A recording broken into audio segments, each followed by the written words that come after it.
नमस्कार दोस्तों, आपका स्वागत है एक बार फिर से हमारी फंडामेंटल क्लासेस बरेली में। मैं अभिषेक जौहरी आप लोगों का बहुत स्वागत करता हूं। अब आज जो है मैं आपके लिए कुछ नई चीज़ लेके आया हूं।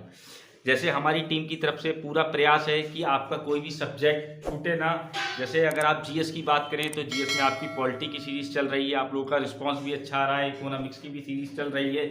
अब जीएस में कुछ आगे और भी सब्जेक्ट हैं तो हम उसकी बात करते हैं। आज हम स्टार्ट करने वाले हैं ज्योग्राफी यानी भूगोल, जो तीसरा सबसे इंपॉर्टेंट पार्ट आता है जीएस के अंदर, जिससे बहुत क्वेश्चंस आते हैं, बहुत क्वेश्चन बनते हैं। तो मैं आपको पॉलिटी मेंटर साथ ही साथ आपके साथ जुड़ा रहूँगा ज्योग्राफी की क्लासेस में। आज मैं आपको यहाँ ज्योग्राफी पढ़ाने नहीं आया हूँ, बेसिकली कोई टॉपिक मैं स्टार्ट नहीं करूँगा। ज्योग्राफी पढ़ाने से पहले सबसे मेन चीज़ ये है कि आपको ये समझाना कि भूगोल पढ़नी कैसे है। क्योंकि देखिए, अगर आप हिस्ट्री पढ़ रहे हैं या फिर आप इकोनॉमिक्स वो हिस्ट्री पढ़ रहे हैं या पॉलिटी पढ़ रहे हैं, तो आप किसी बुक को प्रेफर कर रहे हैं या टीचर की बात को सुन रहे हैं। आप सुनते सुनते आप कोई भी किताब लाए, फॉर एग्जाम्पल आपने पढ़ना चालू कर दी, आप पढ़ रहे हैं, आपको चीज़ें थोड़ी थोड़ी समझ में आने लगेंगी। लेकिन भूगोल मैं गारंटी दे रहा हूं कि अगर आप भूगोल पढ़ना चालू करते हैं और आप कोई बुक ले आते हैं और डायरेक्टली उसे पढ़ना चालू करते हैं, आपको कुछ नहीं समझ में आएगा एज ए थ्योरी। तो सबसे पहले भूगोल को पढ़ने की या ज्योग्राफी को पढ़ने की हमारी एक रणनीति होनी चाहिए, एक स्ट्रेटेजी होनी चाहिए कि हमें भूगोल पढ़नी कैसे। ये सबसे ज़्यादा इंपॉर्टेंट चीज़ है। तो आज मैं आपको यही बताऊंगा इस क्लास में, पहली क्लास में, क्योंकि अब इसके बाद आपकी भूगोल की वीडियोस आप तक पहुंचने लगेंगी, लाइव क्लासेस भी आपको मिलने लगेंगी। जैसे भी जो भी आपके एग्जाम आ रहे हैं उनके हर तरीके से भूगोल का बहुत इंपॉर्टेंस है। तो आज हमारा टॉपिक है कि भूगोल पढ़ें कैसे, इंट्रोडक्शन। देखिए, और क्या क्या सामान हमारे पास होना चाहिए। सबसे पहली चीज़ है, जैसे हम कोई सब्जेक्ट पढ़ रहे हैं तो उसकी किताब कॉपी तो हमारे पास होती है, इसीलिए भूगोल पढ़ने के लिए क्या क्या कंटेंट हमारे पास होना चाहिए। तो देखिए, भूगोल जब आप पढ़ते हैं तो देखिए, सबसे पहले आपके पास क्या क्या तीन चीज़ें होनी चाहिए। हम भूगोल क्या है क्या नहीं है इसकी बात हम बाद में बात करेंगे। सबसे पहले मैं आपको दिखाऊंगा कि भूगोल पढ़ने के लिए आपके पास ये चीज़ होनी चाहिए। ये बुक अगर आपके पास है, अगर आप भूगोल में कमांड करना चाहते हैं बहुत अच्छी तरीके से किसी भी एग्जाम के लिए एक बार तैयार करके, क्योंकि भूगोल एक ऐसा सब्जेक्ट है अगर जिसे आपने एक बार अच्छे से पढ़ लिया तो आप भूलोगे नहीं, क्योंकि इसकी पूरी पिक्चर जो है वो आपके माइंड में उतर जाएगी। तो मैं ये आपके सामने किताब दिखा रहा हूँ, ऑक्सफोर्ड एटलस। तो ये ऑक्सफोर्ड एटलस आपके पास होनी चाहिए, क्योंकि इसमें मानचित्र है जिनकी अभी हम थोड़ी देर में बात करने वाले हैं। तो ये कंटेंट आपके पास भूगोल के लिए होना चाहिए। ये हिंदी में भी आती है, इंग्लिश में भी आती है, जिस मीडियम के आप हो दोनों में ले लो। आप बोलोगे एटलस हिंदी में चाहिए तो हिंदी में मिल जाएगी, एटलस इंग्लिश में चाहिए तो इंग्लिश में। अगर मेरा सजेशन आप मानो, मेरे साथ पढ़ना चाहते हो तो इंग्लिश वर्जन खरीदना, अगर आप हिंदी मीडियम के भी हो। क्यों ये बात मैं कह रहा हूँ, आने वाली 2-4 क्लासेस में आपको पता चल जाएगा क्यों मैंने आपको एटलस जो है वो इंग्लिश मीडियम को करने के लिए कही। तो पहला कंटेंट हमारे पास भूगोल पढ़ने के लिए क्या क्या होना चाहिए, एक एटलस होना चाहिए, तभी हम भूगोल पे कमांड कर सकते हैं अच्छी। दूसरा हमारे पास क्या होनी चाहिए, अगर आपके पास ग्लोब है तो बहुत अच्छी बात, ग्लोब नहीं है तो एटलस से आपका काम चल जाएगा। तीसरी चीज, भूगोल पढ़ते टाइम जब भी आप भूगोल का अध्ययन कर रहे हैं तो आपके पास मानचित्र होने चाहिए। ग्लोब वगैरह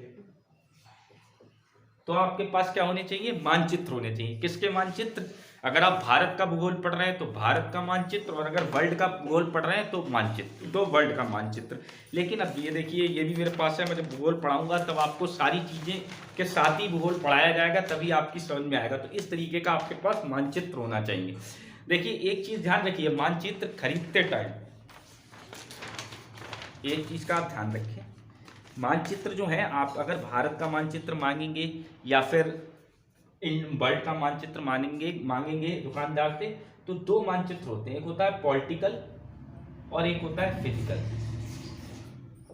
एक कैसा मानचित्र होगा, पॉलिटिकल, और एक कैसा मानचित्र होगा, फिजिकल। तो भूगोल अगर आप पढ़ रहे हैं, अगर आपके पास दोनों है तो बहुत अच्छी बात है, लेकिन अगर आप स्पेशली भूगोल पढ़ रहे हैं तो आपके पास जो है वो फिजिकल मानचित्र का होना बहुत जरूरी है। कौन सा मानचित्र, फिजिकल मानचित्र का होना बहुत जरूरी है। तो मैंने आपको बताया एटलस, ग्लोब, मानचित्र। अब आप कहोगे सर मानचित्र तो एटलस में भी मिल जाएंगे, एटलस में मिल जाएंगे, लेकिन जब आपके साथ में बड़ा मानचित्र आप अपने कमरे में या दीवार पे कहीं लगा दोगे तो आते जाते आपकी नज़र पड़ेगी, जो चीज़ें आपने पढ़ोगे भूगोल में तो वो आपको सामने दिखती रहेंगी। एटलस तो जब आप पढ़ाई करने बैठोगे तभी आप खोलोगे, लेकिन इस तरीके का अगर बड़ा आपके स्टडी रूम में या पढ़ने वाले कमरे में इस तरीके का बड़ा मानचित्र लगा हुआ है तो आपने जो भी दिन भर में पढ़ा है, या भारत का, जैसे देखिए मेरे पास ये भारत का मानचित्र है, अब मैंने इसको पढ़ना चालू करा, अब जब भी अगर मैंने मान लीजिए किसी पर्वत के बारे में पढ़ा या कुछ भी पढ़ा, तो जब भी मैं निकलूंगा तो मेरी नजर बार बार पड़ेगी कि पाकिस्तान भारत के किस साइड है या नेपाल भारत के किस साइड है। तो ऐसा एक मानचित्र आपके कमरे में होना चाहिए। तीसरी चीज, भूगोल पढ़ने के लिए आपके पास क्या होनी चाहिए, आप अपनी प्रैक्टिस करने के लिए ऐसे जो मैप आते हैं, आप बचपन में पढ़ते होंगे, ये भी दो तरीके के होते हैं, पॉलिटिकल और फिजिकल। तो ऐसे जो मैप्स हैं वो आप अपने घर पे आप 10-10 मैप रखिए मेरे साथ, क्योंकि जो भी मैं पढ़ाऊँ आप बड़े मानचित्र में भी पढ़ेंगे, एटलस में भी पढ़ेंगे, उसको अपने पास से भरिए। अगर आप इतनी तीनों काम कर लेते हैं, ये भी दोनों मिलेंगे आपको, पॉलिटिकल भी मिलेगा, फिजिकल भी मिलेगा। तो मैं आपको बता दूंगा कब आपको पॉलिटिकल मैप की ज़रूरत है और कब आपको फिजिकल मैप की ज़रूरत है, पूरा मैं भूगोल में आपके साथ जुड़ा रहूँगा। तो ये सामग्री जो है वो भूगोल पढ़ने के लिए आपके पास होनी ही होनी चाहिए। अगर इसके बिना आप सिर्फ सीधे बुक लेके बैठ जाते हैं या मेरे नोट्स को सीधे पढ़ने लगते हैं, तो आपकी भूगोल में कुछ नहीं समझ में आने वाला है, आपकी कमांड नहीं बन पाएगी उस सब्जेक्ट पे। तो इतनी चीज़ें आपके पास भूगोल पढ़ने के लिए होनी चाहिए। अब देखिए, भूगोल कैसे पढ़ें वो मैंने बता दिया कि आप सबसे पहले अगर भूगोल की तैयारी करना चाह रहे हैं तो सबसे पहले एटलस अगर ला सकते हैं तो बहुत अच्छी बात है। मानचित्र तो आपके पास हर हाल में होना ही होना चाहिए, क्योंकि यहाँ भी जब मैं पढ़ाऊंगा तो आपको मानचित्र की हेल्प लूँगा। और दूसरी चीज़, मानचित्र में मैंने बता दिया पॉलिटिकल मानचित्र होता है, फिजिकल दोनों है तो बहुत अच्छी बात है। लेकिन अगर आपके पास भूगोल में कुछ चीज़ें, जैसे जब मैं पर्वत पहाड़ वगैरह आपको सब पढ़ा रहा हूँ तो वो सब किसमें आते हैं, फिजिकल में। और देश की सीमा और ये सब कौन सा देश कहाँ पर है, ये सब किसके साथ मिलते हैं, पॉलिटिकल के साथ। तो पहले लेक्चर में इस वीडियो में सिर्फ मैं आपको ये बता रहा हूँ भूगोल पढ़ें कैसे। अगली क्लास में हम बात करेंगे कि भूगोल में आपको पढ़ना क्या क्या है। आज मैंने बताया भूगोल पढ़े कैसे, नेक्स्ट वीडियो में हम आपको बताएंगे भूगोल पढ़ना कैसे है, और फिर अगली वीडियो से आपकी जो है भूगोल की क्लासें क्रमबद्ध तरीके से चालू हो जाएंगी। धन्यवाद, थैंक यू सो मच। ठीक है।